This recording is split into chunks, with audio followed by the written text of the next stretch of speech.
I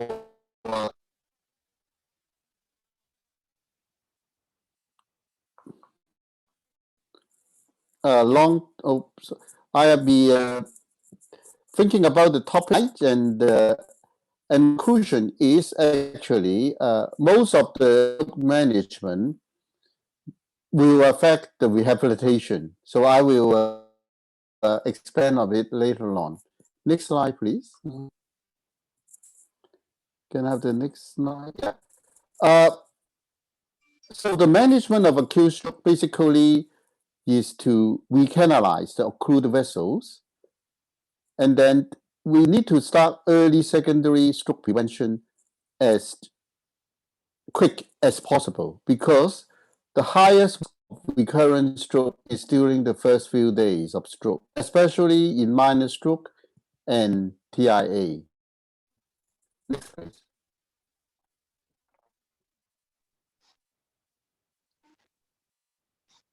Can I have the next slide, please? Yeah.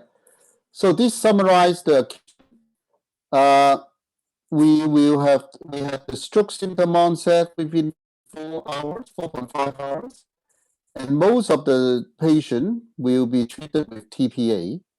If the patient symptom onset within 6 hours, now we know that we can do endovascular treatment. All right. If the patient is TIA within 24 hours, we need rapid assessment.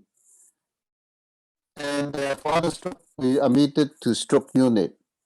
Okay, so these are the main things that I will continue. So it's all depend on the time of the stroke that we will depend what that affect the rehabilitation. So we can't start the rehabilitation in the 15 to 24 hours. Next, please.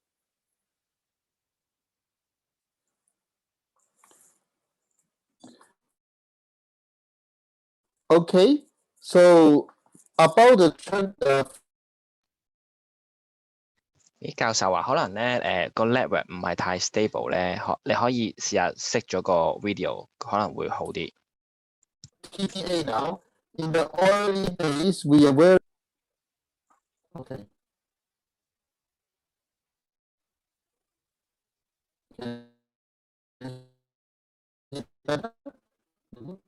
Okay, so in the early stage, we can check about the web is big stroke,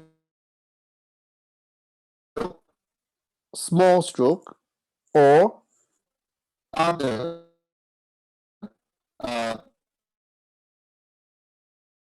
elderly or no elderly. Slide, you can see that literally, actually, if you according, next slide, please.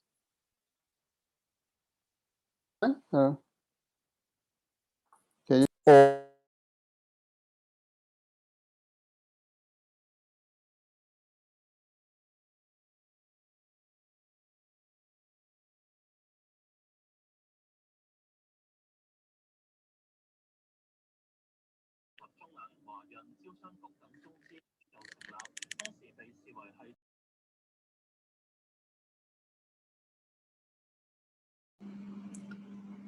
Sorry that we have a little bit of network problem. We will try to fix it as soon as possible. How about now? Can you hear me better? Yes, it's much better. Thanks. Okay, sure. All right, just a network. Okay, so we need to treat the stroke basing on time. In the old days, we worry about whether the stroke can be, a patient can be too old, too young, stroke will be too severe or too mild. But this slide shows that literally we don't have to worry. They all respond quite well. Next, please. But the main thing is time. Timing is very important. The early you need to treat the patient, the more benefit. For example, if you treat it within 1.5 hours, you need to treat 4 patients to benefit 1 patient. If you treat 1.5 to 3 hours, you need to treat 9 patients to benefit 1 patient.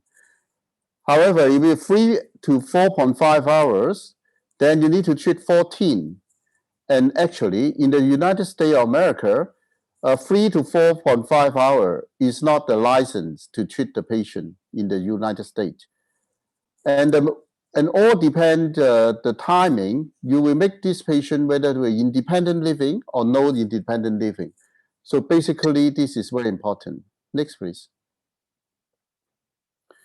And again, this shows that the confidence confidence interval or the odds ratio, that the timing is very important. And for example, you can see that within 4.5 hours, you can still nearly above the unity, but above it, it will be lower than it. So it's not recommended with more than 4.5 hours. Next, please. So how can we save time? Next.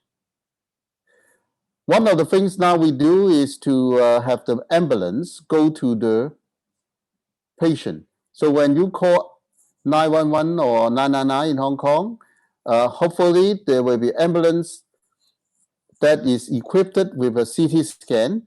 And the study in Germany showed that you can cut the time by 25 minutes. So we say that 1 minute is 2 million nerve cells. So 25 minutes is how many? Millions of nerve cells you can save. And you can cut the time, and also by having more patients in the therapeutic window. Next, please. Of course, the latest advance is in about 5 years ago when thrombectomy come into our picture. Thrombectomy is just like the PCI of stroke. I think everyone knows about it. Next, please. These are the studies that summarized by 2015. In the beginning, because of the design of the study and also the number of the patients involved, all of them are nearly negative. It is the same for the TPA. Initial studies are all negative until they reach large enough number with good protocol. Next. And that's why I mean by rehabilitation. And we all know that by 3 months, patient can have the MRS score 0, 1, 2, 3, 4, 5, 6. 6 is death, right? You can see that from A, the overall one, the control population and the intervention population.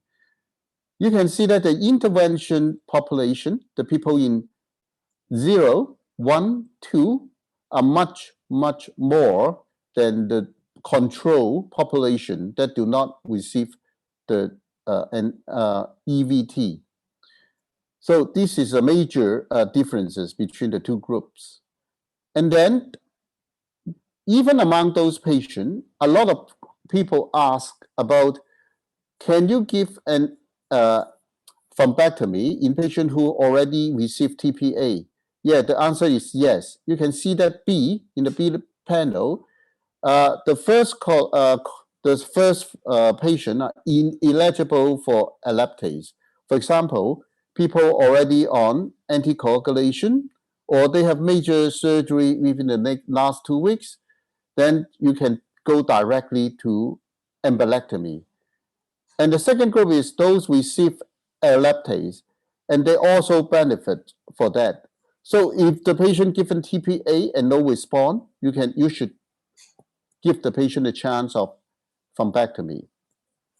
Next slide, please. This is a slide say that again, it doesn't matter the patient have an elderly or severe stroke, or the location of the infarct, or the onset of randomization, or whether they have 1 lesion or 2 lesions, they all benefit from thrombectomy. Next, please.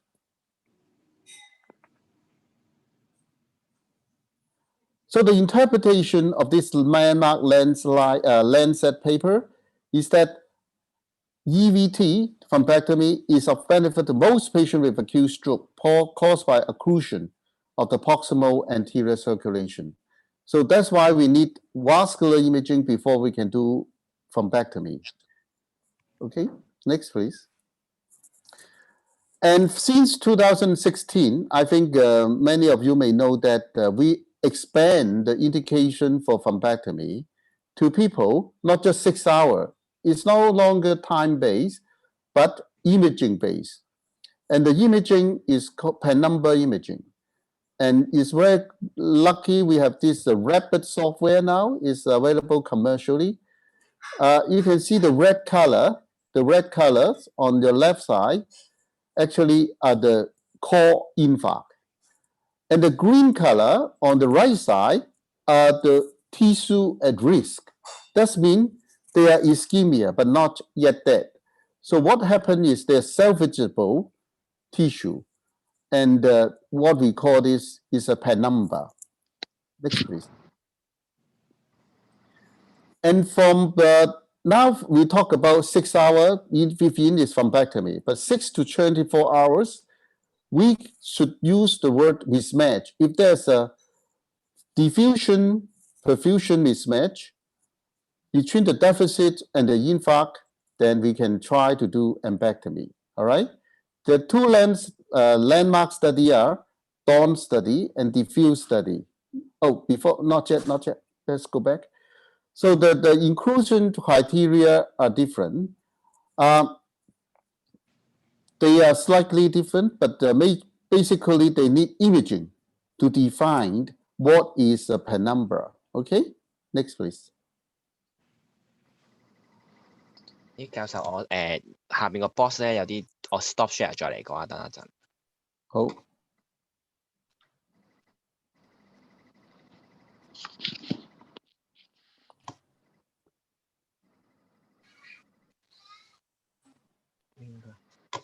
Yep, next. Okay. Okay. Then you can see I'm sure all the rehabilitation with specialties load the MRS. Again, you can see the shift for the DAWN and the diffuse trial.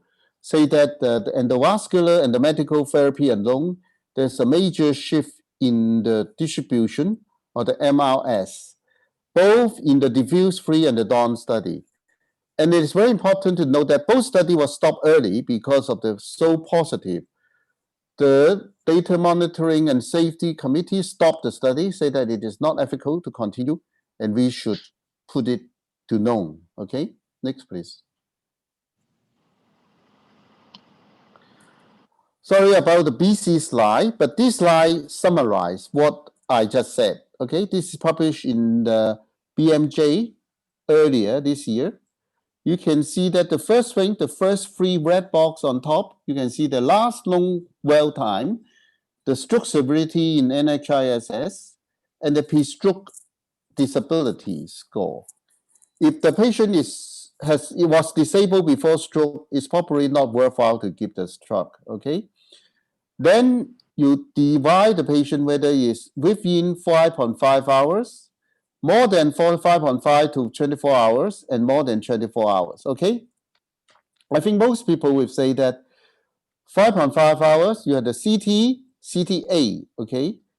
If they are eligible, then go directly to the red box here, give TPA stat, all right?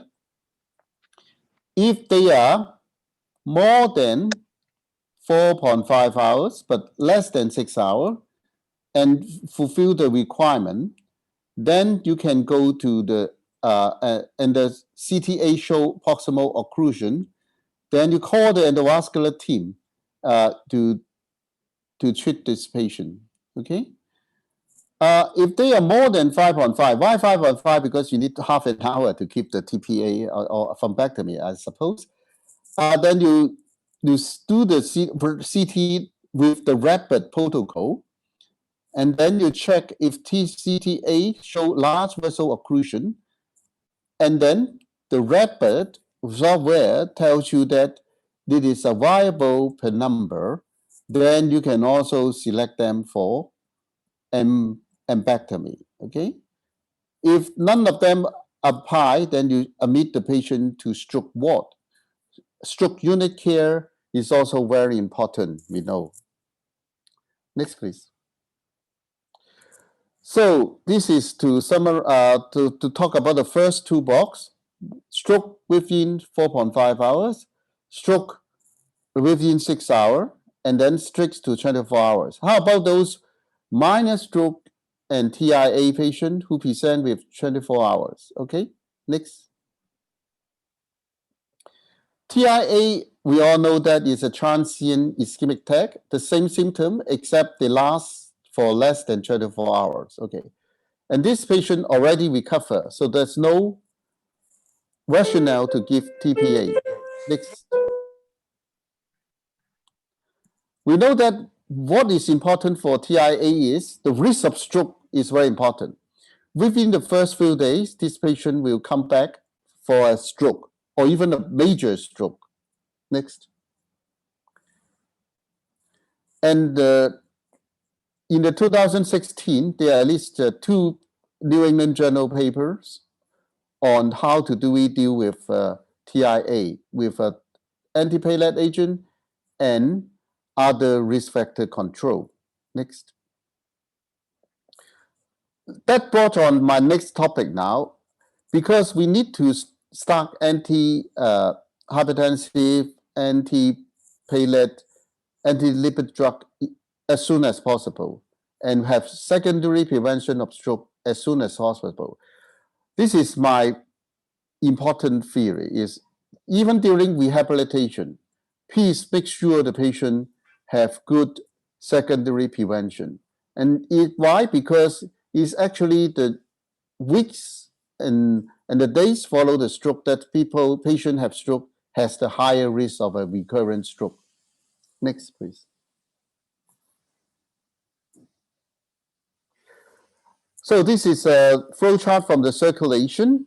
You can see that after the acute period, then we need to know what is the cause of the stroke, whether it's a large vessel disease, small vessel disease, cardiomyopathic stroke, or cryptogenic stroke. If it's cardiomyopathic, it is the carotid stenosis, is very clear. One needs surgery, the other needs anticoagulation. But in the middle, in the intracranial disease, small vessel disease, cryptogenic disease, there are the three things we need to know: antiplatelet agent, statin and other lipid lowering, and antihypertensive therapy. So this is the main thing that you need to check your rehabilitation patient, that they should be adhere to guidelines. Next, please.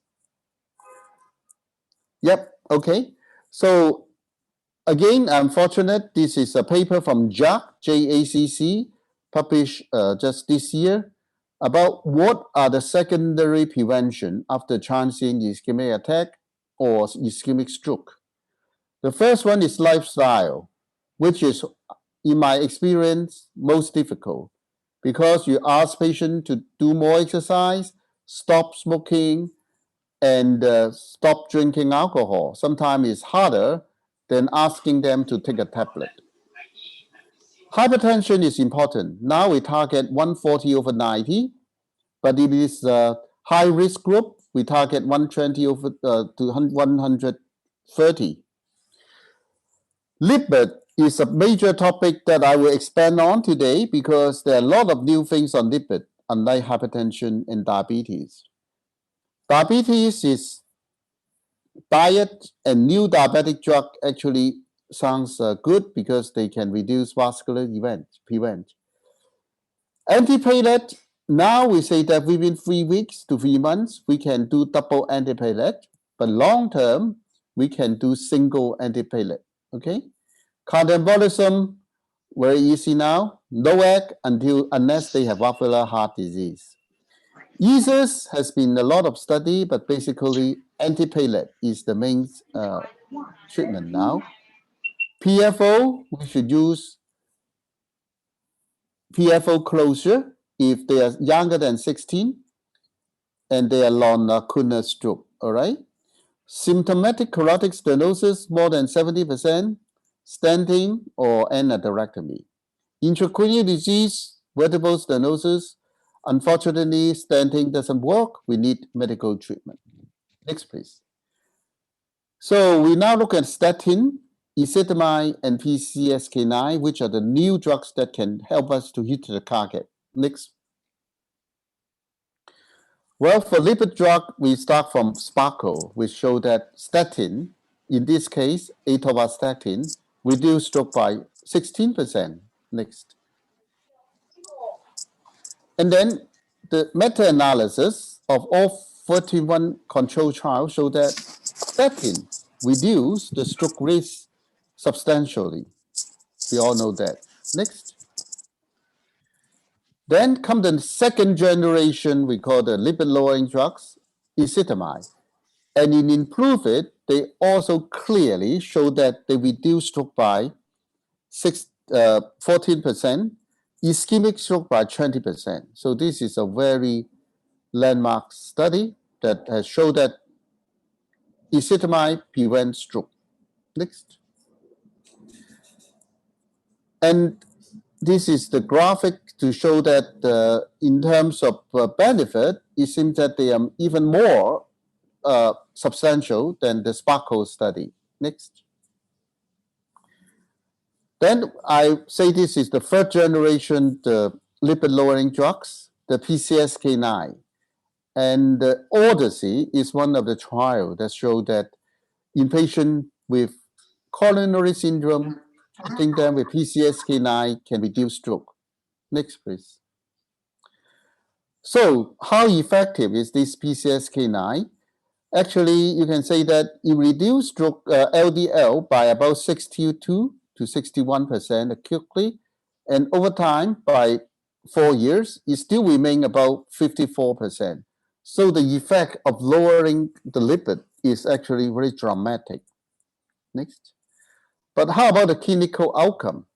Yeah, the primary major vascular event is its absolute risk reduction of 1.6% with relative risk reduction of 15%. Okay, next. So the conclusion is for the Odyssey study that for this alolucamab, actually subcutaneously every 2 weeks, we reduce major vascular event, myocardial infarction, and ischemic stroke, and it's associated with lower rate of all-cause, and then all-cause death, and then it's actually quite safe and no major adverse event documented. Next. How about the stroke outcome that we can expand on this Odyssey study? Next. So this is a subgroup analysis and looking at a patient. Among the nearly 19,000 patients, actually about nearly 1,000 of them have history of stroke or cerebrovascular disease. Next. You can see that the placebo of any stroke outcome and the people on treatment show that the benefit actually is about 10% risk reduction. So this is statistically significant. Next. And then all the stroke included, including all kind of stroke, is still show a benefit as well. Next one. So in the guidelines, now we say that in very fresh, so you need to know because during rehabilitation, you should follow this new guideline as well. Say that the patient who had the vascular event, including stroke or TIA, they are included in the very high risk group, okay? Very high risk group now. And next. So what is the treatment for lipid lowering? We know that the normal intensity we use, for example, 20 to 40 milligram atorvastatin is about 30% lowering. High intensity statin like 80% atorvastatin, 50% lowering. If you use high-intensity statin plus ezetimibe, it's 65% reduction. PCSK9 alone is 60% already, all right? And then PCSK9 plus high-intensity statin, 75%. Sometimes, occasionally, we need all of them, the free one, then it's 85% reduction. So you give you a ball figure how much we can lower the LDL now by this newer treatment. Next. So the yellow color are the low risk group. Target is about 3. Moderate is 2.6 for the LDL targeting. For high risk group, it's about 1.8. But for patients who already had a stroke or TIA, mostly ischemic stroke, not hemorrhagic stroke, then we should target now is 1.4 millimole now. So this is the new ESA and guideline. Next. And what is the recommendation? The recommendation is lower the LDL by 50% and not all, LDL below 1.4 for your stroke patient and TIA patient, all right? And this is the secondary prevention. This is the main thing of our talk today, okay? The first line. Next, please. So the recommendation is we need to lower it by 50% and LDL 1.4. If you cannot do with statin and ezetimibe, then you should adding a PCSK9 inhibitor. So this is class 1, level B recommendation. Okay? Next. So what are the risks and what are the benefits for effectiveness of when you see a patient having a stroke rehabilitation in front of you, and there's so many things that he is on or she is on. So what is the thing that help to prevent stroke, all right? And what are the absolute risk reduction? Lowering the blood pressure, we all know that, 0.4% reduction. LDL lowering by 1 millimole is where 0.3, all right? Per 1 millimole, all right? 0.4% per millimeter mercury for blood pressure. Aspirin actually very low, it's only 0.4%. The antiplatelet, a bit controversial. I don't talk about it. This the preferably not to talk about it. The next one is anticoagulation for AF. It's very important, 7.3%. You see the magnitude is so huge. So we shouldn't miss atrial fibrillation nowadays. PFO, closer, a lot of hype about it, actually is 0.17% only. Carotid revascularization is very important, 3%, all right? So from this, you can see that lipid lowering is as important as blood pressure lowering, all right? Next, please. So my final conclusion is, if you have a stroke patient having rehabilitation, make sure that they adhere to secondary prevention. And please understand that if the patient already have TPA or the thrombectomy, it doesn't really affect the patient rehabilitation approach. There's nothing much that change differently. But you need to understand that the treatment actually are much more beneficial, and they would have a much faster rehabilitation if they are given TPA or thrombectomy or a combination of both, okay? And make sure they adhere to your guideline for lipid, hypertension, and antiplatelet agent. Thank you. Okay, thank you, Professor Wong. Thank you so much for your excellent talk about the acute management of stroke that affect our daily treatment of our patient, especially during the rehabilitation period of time. If you have any questions, please feel free to type in using the chat box at the either the lower part of the screen or the upper part of the screen. We'll present the questions to Professor Wong and then let him answer the questions. Also, we would like to make this lecture a little bit more interactive. We have actually prepared a polling for all of you guys, and okay, probably you will see a polling screen coming up in your screen, and I think the first polling that we would like to know about is the target of the LDLC for post-stroke patient, DM high-risk CV patient. What will be your preference? Okay, lower than 1.4, lower than 1.8, or lower than 2.6. Please just push the level you want, and then you will go to the next one.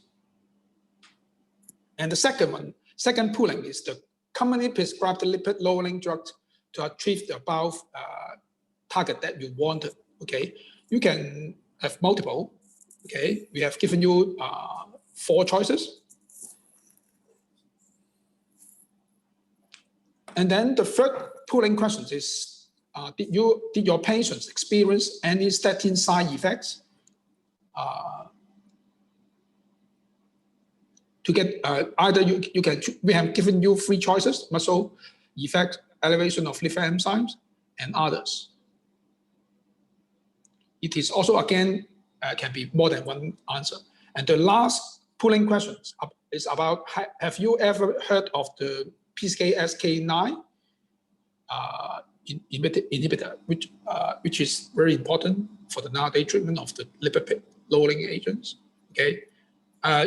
After you finish all these 4 questions, you can submit it, and then we'll present the polling result at the end of this talk. Okay.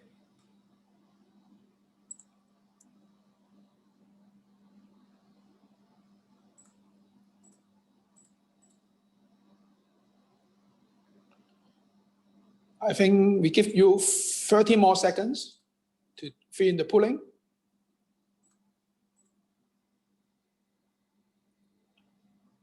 If there are any questions, if you have any questions to ask Professor Wong, please feel free to put in the chat box so that we can present it to Professor Wong and then let him answer the questions for you.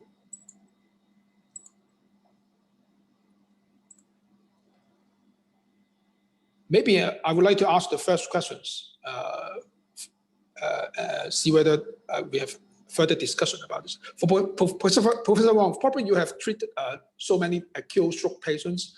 Do you think nowadays the disability of the patient is getting less and less after the acute treatment, for example, the TPA or the thrombolectomy? What do you think about the disability that you can see after those acute treatment?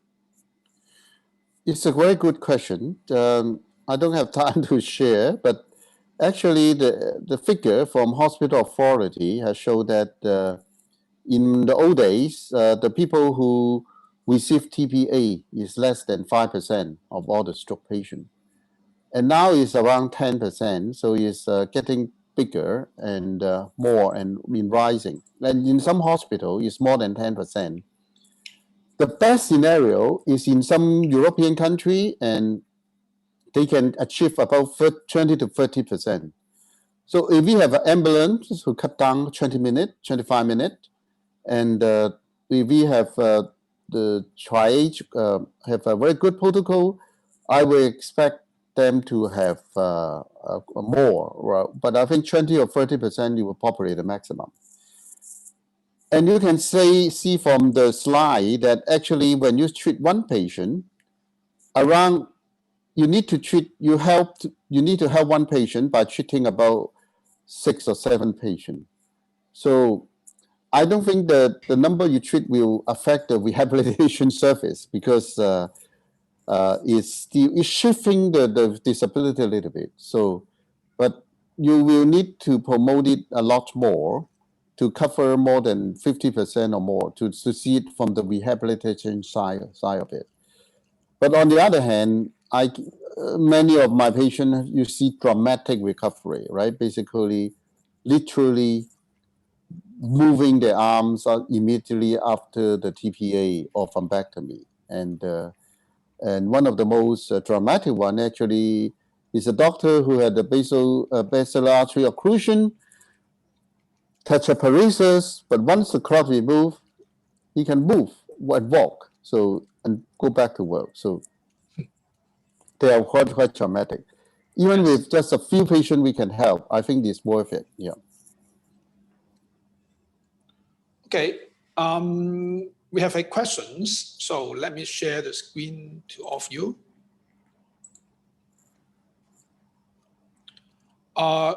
We have a questions from one of our old colleagues.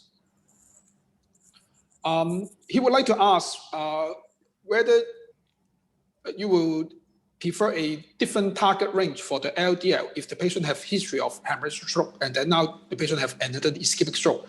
Will you consider the same very low LDL target level for them?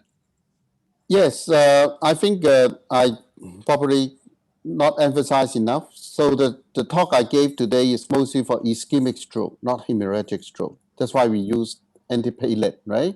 Even antiplatelet, we shouldn't give for patient with hemorrhagic stroke. Okay, so for hemorrhagic stroke, they are not the very high risk group then, right? They should be just the low risk group. And of course, hemorrhagic stroke also has various etiology, whether they are due to microangiopathy, they're due to aneurysm, or they just due to acute hypertension, like drug-induced, cocaine, that kind of thing.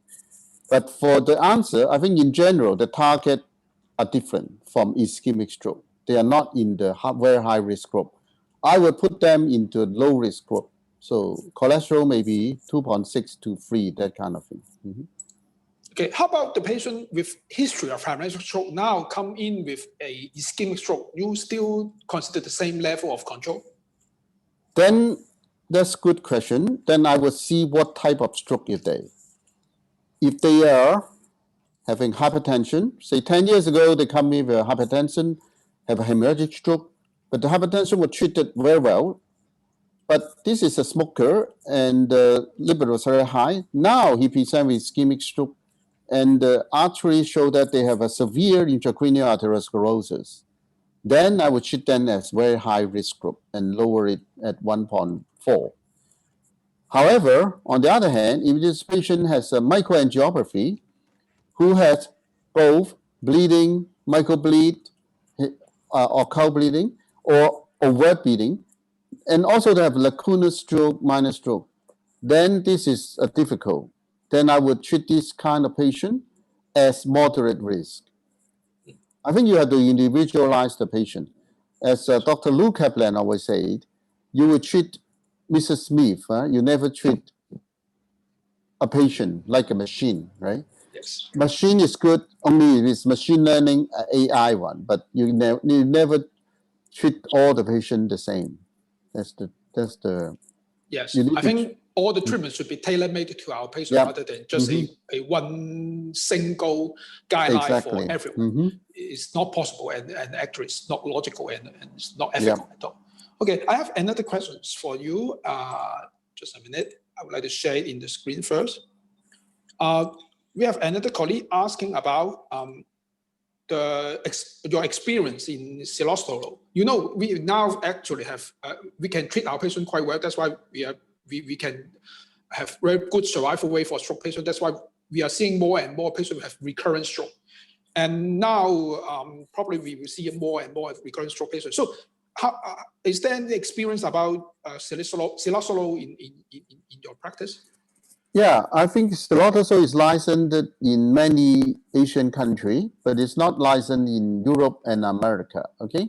There have been many studies done in Japan and Korea, and some of them actually participate, included Hong Kong as well. Basically, Silostolo, you can use it for stroke prevention to replace aspirin, all right? So Silostolo alone is as good if not better. Some data show that it's actually better than aspirin. All right. But as you know, Hong Kong followed the guideline of the Europe, so we still use aspirin, clopidogrel, the European guideline. So what are the patients particularly useful for silotazole? And in the literature is patient with microangiopathy, like the patient who had hemorrhagic stroke before and then coming with ischemic stroke, right?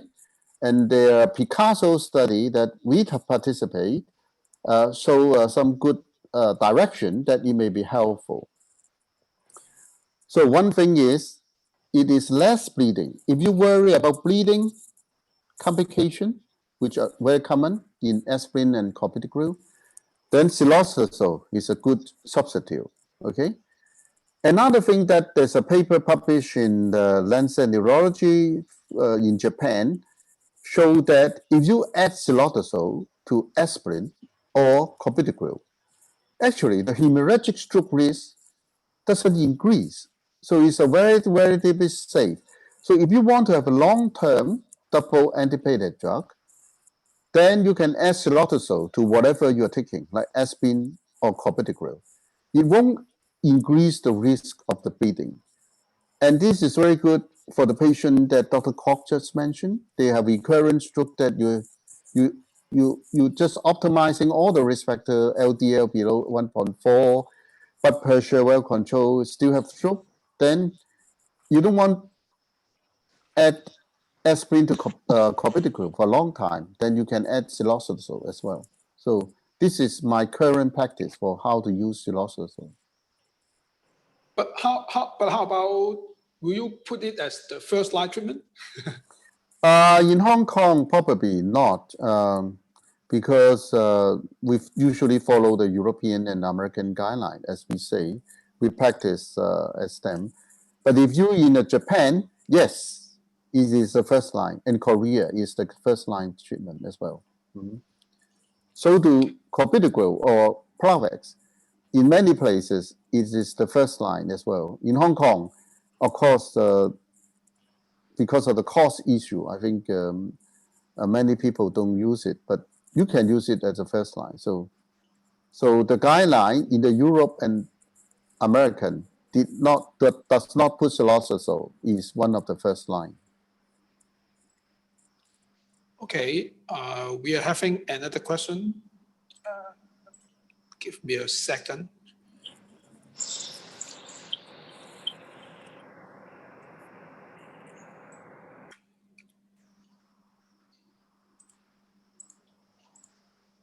Okay, we have another questions from the audience talking about Ticagrelor. Okay, Berlin. Very good question. I'm very honored to be participated in the two trial that one is published in 2016 in the New England Journal of Medicine. One just published is the Fowler study just published. So ticagrelor is in the same class of clopidogrel, okay? And in the coronaries literature, it is better than clopidogrel. But in stroke, I think the first study is comparing ticagrelor plus aspirin. So it's a head-to-head comparison. And it's a negative study. So it's a neutral study. It doesn't show any benefit at all. And so it's not using it got an indication. That's why the drug company changed a little bit. So comparing ticagrelor as an addition. So it's a dual antiplatelet versus single antiplatelet. And they actually show some good results in the Fowler study. But it's, again, it showed that they have a higher hemorrhagic rate as well. So how do you balance the hemorrhagic with the prevention of ischemic? It's not yet evident. And the guideline has not mentioned it yet. But my personal feeling is if you have a high-risk patient, this could be a good choice. if you have a problem patient. But at the moment, it's not licensed or labeled to treat stroke at this moment. That's what I can say. Huh? But in the future, you probably use it for high-risk patients. That's my guess. Mhm. Yes, because aspirin have been using for treating cardiovascular disease for more than 50 years. But we are facing more and more patients having complications from aspirin and also also resistant for aspirin. And then we know patient even we did see every day that patient taking aspirin together with Prof and then still having another stroke or ischemic attack, heart attack, whatever. So I think some new drugs has to be introduced at this moment. And so also I think this one is one of the most hopeful future for us, because we have been seeing more and more evidence coming out from those studies, especially the one that you performed. Yeah, there are 2 New England, so it will be another lectures to talk about antiplatelet. Yes, this is it's very complicated. Topic. Yes, extremely complicated. If you allow the probably we will arrange another lectures to talk about all those. Yes, we are facing this problem every day, but we still don't have a common consensus about this, and it's so complicated. Even most of our neurologists have different kinds of views or different kinds of opinion about those antiplatelet agents, and we actually having headache every day. So I think time is almost done. Now is almost an hour. I think it's extremely important for us to know such important message from Professor Wong, and I think I have to thank you, Professor Wong, again to deliver such wonderful lectures in such wonderful time, because now that COVID have changed all our lives, and we have to use some new methods to learn, and then probably all of us have been starving for learning for the last 10 months. So we have to get more chance to get new knowledge and then learn from the senior, learn from the expert. I think this is one of the good chance. Hope that this kind of lectures can continue and we can have more and more chance. Maybe next time we can invite Professor Wong again to talk about the antiplatelet agents. And then, antiplatelet. I think this is another good topics for our colleagues. So we would like to end this section. But before we end the section, we will send out a link for you to have because we need some feedbacks for our association so that we know how good we are doing and to plan for our future, see whether we can arrange more this kind of online lectures for us so that we can learn more from the expert. We will send out the link to all of you now, and then just scan the QR code, and then you can answer those questions and about the evaluation of these special lectures.